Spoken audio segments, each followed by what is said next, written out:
Mr. Speaker, I rise today in strong opposition to this administration's proposal to cut funding for the charter school program. This is an incredibly important program for many charter schools across the country in allowing them to start up and offer an option to students in communities across the United States. Now, prior to this year, this administration's support for charter schools has been tepid at best. Funding for the charter school program has remained flat as funding for various other parts of the education budget have increased substantially.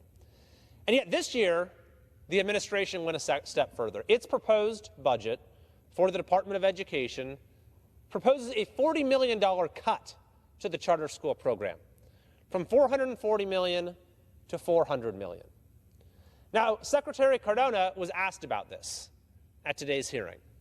And he explained, well, the Fiscal Responsibility Act requires us to make budget cuts, and so he decided to go after charter schools. Mr. Speaker, that makes no sense whatsoever.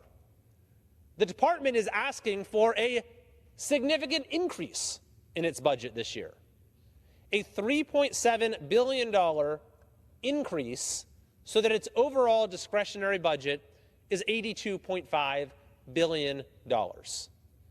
So they're asking for a $3.7 billion funding increase while cutting funding for the charter school program by $40 million. Mr. Speaker, I am in strong opposition to these cuts, and I hope that this House will push back on them in a bipartisan manner.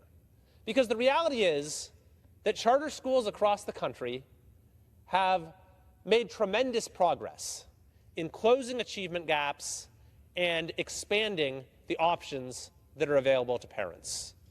In fact, a recent study out of Stanford validated the work that charter schools have done, the results that they have gotten in closing achievement gaps that have persisted in other parts of our public education system.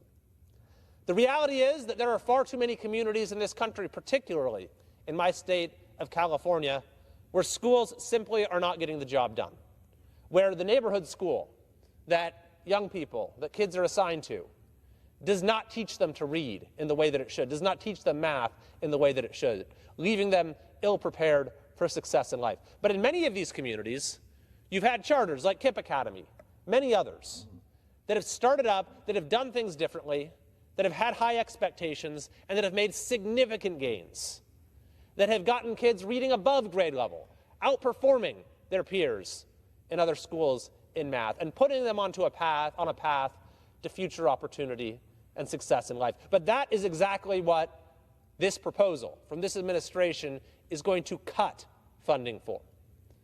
It should also be noted that even in communities that have good public schools, like in my district, we have a number of truly outstanding traditional public schools, charter schools are still of value.